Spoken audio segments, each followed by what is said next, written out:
aso zikhozaso kumpasa chikoka nkumachita zimeneso ife tikuchita. Komabe tipitiliza chifukwa tilipo alimi ochuluka ngati 20 ndekuti uyu akuphunzisawo ndekuti kusogoloku tikhala alimi ambiri amene tizichita ulimi ngati umenewo. Ndithu komanso tikuwapempha abale athu akadi kuti ngati kungakhalenso zina zachilendo zimene sitinaziphunzire apitilizabe kutiphunzisa koma ife sitisiyira panjira tipitilizabe ndithu kusata njira imeneyi. Ndithu tathokoza kwambiri. Zikomo kwambiri. Lester Chikumba. Ndithu Lady Farmer komanso mwini munda. Ndithu tanyadira kwambiri. Zikomo kwambiri. Amenewo ndi Lester Chikumba amene ali mwini wa pamalo pano pamene tayima mene mukuona kumbuyo zili pamalo pawo pamunda pawo komanso ndi Lady Farmer. Upangiri umeneno agwirisa ntchito wachokera ku bungwe la CAD akuti kuyambira mchaka cha 2023 imene ndi chaka chatha mwezi wa November nomene anayamba ntchito yokonza pamalo pano kuzala mbewu mosakaniza ndi mbewu dzina. Chimanga taona pali tomato, pali nthochi pano, pali zipaso ngati mabulusi ndi zina zambiri. So chimene tipange pano tikhalabe tikupitirira kuchezanso ndi anthu ena amenenso apindula kuchokera ku upangiri umene bungwe la CAD limapereka. Chakumaperopero ticheza ndi ena wakalangizi abungwe la CAD komanso bungwe lija la Bread to the World limene limaperekera thandizo pa nkhani yokhuzana ndi ulimi wakasakaniza. Ine ndi Crispin Dzimbiri, programu ya zaulimi pano pa Mzati. Tikhalirebe limodzi pamene tikupitirira kucheza ndi anthu osiyanasiyana. Takhani pomwe.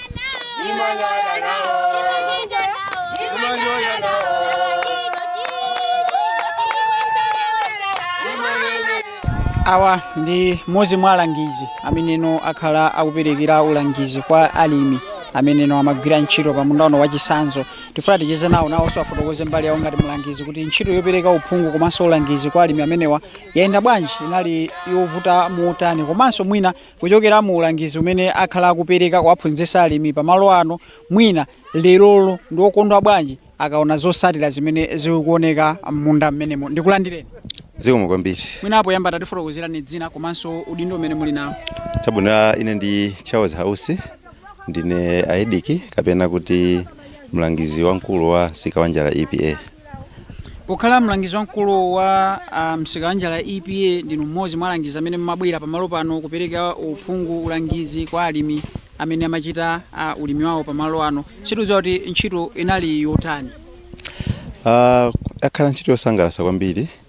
Ntchito makamaka kutengera kuti alimi amene timagwira nawo ntchito kuno komanso anzathu abungwe la CAD timayenda limodzi. Zimakhala zovuta zikakhala kuti mwina alimi amene mufuna mugwire nawo ntchito akubwerera mbuyo pa zochitika. Komano kunoko kwa Chimwala tithaonena kuti ntchito yakhala yophweka chifukwa chonena kuti alimi amatengapo chidwi kwambiri, koma chifukwa chonena kuti so makamaka zosatira za pamunda pamenepa amatha kuziona mmene zikuchitira. Tsogolo limaoneka ndithu nde yakhala ntchito yophweka kwambiri sanami.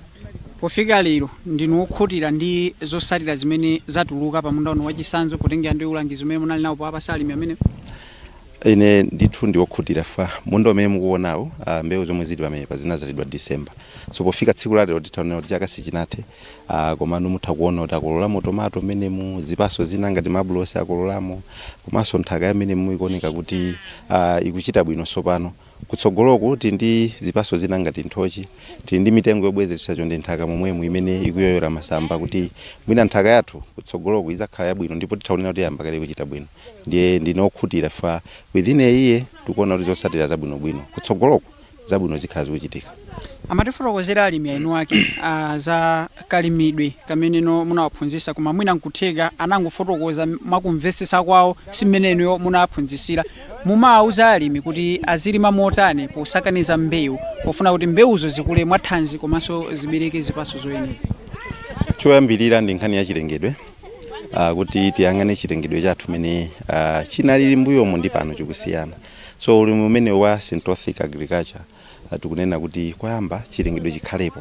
So chilengedwe chikakhalapo nde zipaso zija kapena mbewu zimene timakhala tikulima zija zimakhala kuti kutsatira kwa kupezeka kwa chilengedwe nazonso zimachita bwino. Choyambirira alimi azikhala ndi ganizo limenelo. Chachiwiri ndikuonesesa kuti mbewu zimene zikuzalidwa mmene mumu si mbewu zongogula wamba koma mbewu zimene ife timanena kuti akazipeze mwa magrodira zovomerezeka. Chifukwa mbewu zina zitikamanena za zokolola kapena kuti yield ngati adzala mwina mbewu ngati za lokolo zimakhala zotsikirako kuyerekeza ndi mbewu zimene ziza za hybrid. So chachiwiri makhala mbewu then nkhani ino ya ma spacing kalimidwe ka mmene mumu kadzalidwe kuti kodi chifukwa choti mukudzalidwa mitengo mmene muli mitengo ngati Glycidia, muli mitengo ya jamu mukuyona, muli mitengo ya mango momwemo, ndemo momwemo mubwereso nthochi. So spacing ya zinthu zimene zizi timafunika kuti anthu aja khale nawo limodzi kuti azitsatira ndithu kuti mpaka nafika mmene zikuonekeramo. Tikanakhala kuti atayana kunjira sibwe zimene zilira apa pambuya. Ya so yesesa ndithu kuti zikhala limodzi kutumiza kwa alangizi athu kunena kuti aiteni tikakhale nawo anthu aja ma spacing azioneka kuti akwadzala. So chachikulu nchonena kuti koyambirira mukangokonza ma spacing aja kwina kumazango samalirano zina. Tifunanso kuti chizi ndi mozi mwa akuluakulu abungwe limene la Bread to the World amene no amathandizira kupereka upangiri ku bungwe la CAD limene mapereka upangiri wa zaulimi kwa alimi kuno kwa mfumu Chimwala. Maybe can you first of all introduce yourself? Ine ndine Marcus Lemke, mlangizi wa ku CAD, nimachokera ku Germany, koma pakali pano ndimagwira ntchito ndi CAD zaka ziwiri. Are you able to understand Chichewa so that we can do our conversation in Chichewa? Yeah, kwambiri tingacheze Chichewa choka. Chabwino, Marcus, ndi mmodzi mwa anthu amene munasogolera alimi kuno kwa Chimwala kumulanje kwapasa upangiri okhuzana ndi ulimi wa makono, ulimi wakasakaniza. Tatuzani ntchito yayenda bwanji kuchokera chaka chatha pamene tinabweranso mmene mapanga initiate project imene. Okay, poyamba timaphunzitsa agroecology omwe ndi ulimi odalira chilengedwe, ulimi wa makono, monga munanena kale. Ndiye timalimbikitsa anthu kuchosa kapena kuchepetsa zinthu zipangizo za kunja monga fertilizer ndi makwala ogula, mbewu zogula, mbewu za hybrid. Timaphunzitsa maluso osiyana alimi ang'ono. Ndiye pang'ono ndi pang'ono amaphunzira kukhala kudalira oka ndi ulimi wao.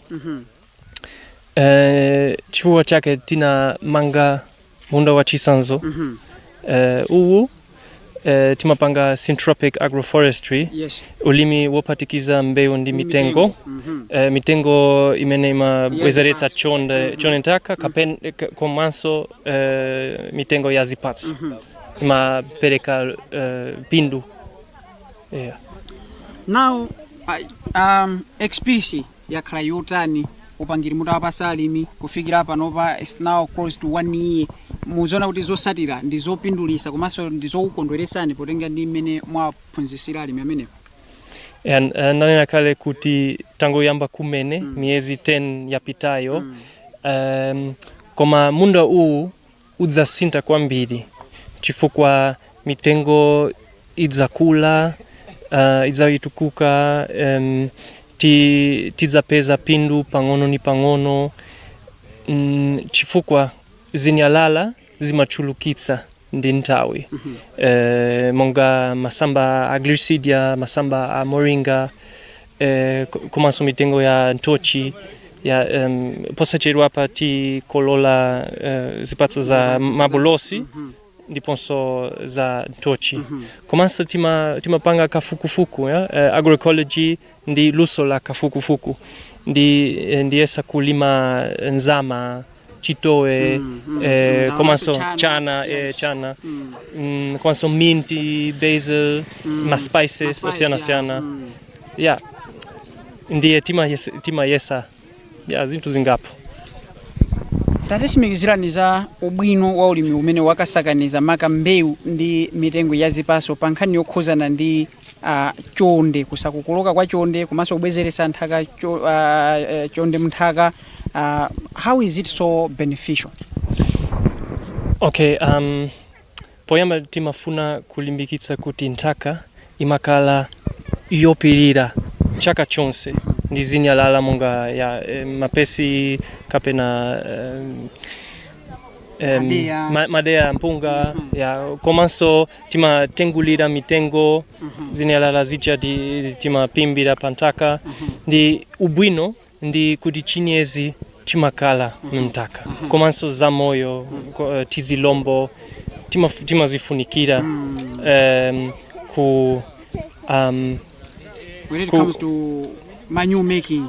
Ya koma kulipirira matenda, kulipirira zilombo, kulipirira madzi osefukira, komanso kutenta ya ulimi huu ulindi ubwino ambiri. Namakakamirabe kulimano ambewu imodzimodzi komanso kugwisa ntchito mankhwala akushupa ameneno amapereka chiopsezo kwa anthu mwinano akamadya mbewuzi kuti akhoza kuononga moyo wawo. Mwalangize bwanji kuti asiyeno zimenezozo ambe kugwisa ntchito izi za makono zimene sizifunano mankhwala akushopu, sizifuna fertilizer wakushopu, zimene zioneka kuti ndizopindulitsa kumoyo. Tauzana asiya samagwisa ntchito za kushopu. Kuti mwanena kale kuti amadalira zipangizo zicha za shop ya koma patsogolo amafuna kupanga pindu koma siziyopweka kupanga pindu ngati mumadalira zipangizo zija zimene boma limalimikitsa ya ndiye tifuna kuti amapanga fertilizer wa chilengedwe, fertilizer wa madzi ndi zipangizo za chilengedwe za lokolo. Timalimbikitsa kudzala nsenjere mwachisanzo kuti tili ndi zinyalala zokwanira kupimbira ntaka komanso mitengo imabwerezetsa chonde ntaka monga glycidia, monga moringa timazigwiritsa ntchito kupanga manure amadzi komanso ndowe ngati ilipo zomera zimene zimapatsa chonde ntaka. Nathokoza kwambiri Makasi. Tathokozanso zikomo kwambiri. Welcome. Afotokoza moteromo Makasi za nkhani yokhuzana ndi upangiri umene amapereka kwa alimi kuti ino ndofunikira kwambiri anthu tisiye kudalira mafertilizer akushopu aja amakhala ndi kuipa kwake makanthupi kumbewu komanso mankhwala pa mbewu akushopu ameneno amakhalanso ndi kuipa kwake anthu tikadya zimene zijazi koma panopa tiyambe kugwisa ntchito zinthu zimeneno ndi zachilokola china molinga amene akuti ndofunikiranso kwambiri mthupi pa nkhani ya chitetezo cha mthupi ndi zina zotero. Awa ndi bwana Mphaso kuchokera ku bunge la CAD. Ndikulandireni. Zikomo kwambiri. Tinakumana malo omwe ano chaka chatha I think should be mwezi wa November pamene mazakhazikisano ntchito yophunzitsa alimi kunoko pamunda uno wa Chisanzo. Yayenda bwanji ntchito kuchokera that time kufika ano chaka chino mwezi uno wa September? Kuchokera November kufika pano ntchito yayenda bwino kwambiri. Monga mukuonera nthawi imene ija timangoyamba pamalopa panali pa beya ndithu panali bechili chose chimaoneka komano kufika pano taphunzirapo zambiri ndithu monga tinanena kuti malo awa ndi ophunzirirapo komanso achionetsero ndeno pali zambiri ndithu zimene ife ngati abunge la CAD azathu aboma komanso alimi anu ake taphunzira pamenepo. Can you share with us my experiences amene mwapeza kuti mukwasintha anthu kuchokera kulimi wakale kubwera kulimi watsopano mwina zovuta sizimalipira komanso mwina ntchito inali ya hard motani kuti anthu apange adapt kuyamba nokuchita zimenezi kufika ano lero mene tikuziona kuti at least zapindula? Mwina zovuta kwenikweni tikhozonena kuti chinthu chikakhala cha chilendo kumachuluka kukayikira tikoma zomwe zikukambidwa zinzotheka ndi komano kuchokera pamenepo takwanitsa ndithu kusintha kaganizidwe kathu kuti kanena mwina ntchito kuvuta ntchito imachuluka poyamba kuti ukhazikitse zinthu ntchito yake imachuluka komano titangodzala ndi kuphimbira malo osewa kwina kuno ntchito yake ndiyophweka chifukwa sitikubweranso kudzakumbaso mizere ina mmenemu sitikubweranso kapena kumadzapalira kutani komano malowa mbewu zonse zimene zikukololedwa pamenepa zikudzalidwa ndi kukololedwa opanda kutembenuza nthaka. So ntchito yake sikuti ndi yayikulu kwambiri. Experience yake yakhala yabwino kwambiri. Mukuyidziwa ino season yomwe tinali nayo ya mvula ya 2023-2024 mvula yake inali yomvuta kwambiri ya Njomba. Komano malo awa chinthu chimene chinakwanitsa kusintha maganizo anthu ambiri anali kuti malo awa chimanga chake sichimauma. Pamene minda yozungulirayi chimauma. Ndeno pamene mayamba kumaona kuti ulimi ukusiyana. Komanso kugwiritsa ntchito za chilengedwe zimene zili pamenepa zathandiziranso kuti zioneke kunena kuti tikamati chilengedwe chitha kutitumikira azikutheka pamenepa. Are you satisfied ndi zimene mwapeza after this 10 or to 9 months period imene mmaphunzitsa alimi zotsatira zimene mudzonazi ndinokhutira? Kukhutitsidwa kulipo ndithu pa zimene zakwaniritsidwa pa miyezi 10 imeneyi. Chifukwa mitengo imeneyi monga manena mmene munabwera poyamba paja tinali tikungoyidzala ing'ono komano yakula chonchi nthochi zonse zakula pakuoneka ndithu pali kankhalango kuphatikizira ndi mbewu. Komanso tikayang'ana nthaka yathu mmene timayamba ndi mmene ilili pano nthaka inafewa. Komanso ndi yachonde. Moti ulimi umene ukuchitika apa sipakuthiridwanso fertilizer weniweni aliyense. Komanso tikayang'ana kaganizidwe kathu kuti mukacheza nawo anthu ankumakufotokozerani za pamenepa tikuona kuti kukhutitsidwako kulipo ndithu. Komabe tikuyang'anabe mtsogolo kunena kuti pali zambiri zoti tiphunzirebe. Chifukwa mitengo ikhala cholinga chathu nchonena kuti ikhalebe kwa zaka kuti tione kuti kodi ulimi umene umasintha motani. Fa mitengo mmene ikuonekera ikukula mosiyana-siyana. Muli ina yokula msanga, ina yokula pang'ono-pang'ono. Komanso ntchito zake mitengo ina isizidayambe kuoneka kwenikweni. So muli zambiri zoti tiphunzire mmenemo. What is your next move from now kupita chisogolo?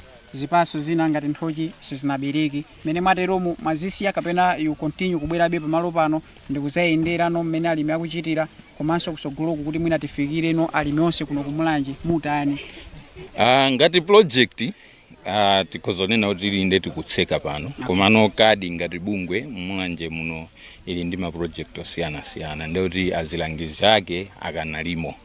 So kubwera ndikumadzaendera malo ano ndizotheka ndithu ndipo tikhala tikumapanga zimenezo. Tilipo ambiri oti timakhala so tikugawana nzeru zosiyana-siyana. Maganizo athu ndionena kuti kutsogolo kuminda ngati itakhala yochulukirapo kunena kuti tikhozothandizana kuti tifalitse ulimi ngati umenewu.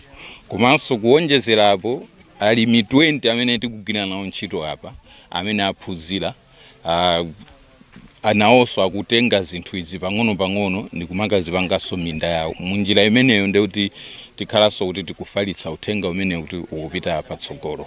Tathokoza kwambiri. Zikomo kwambiri.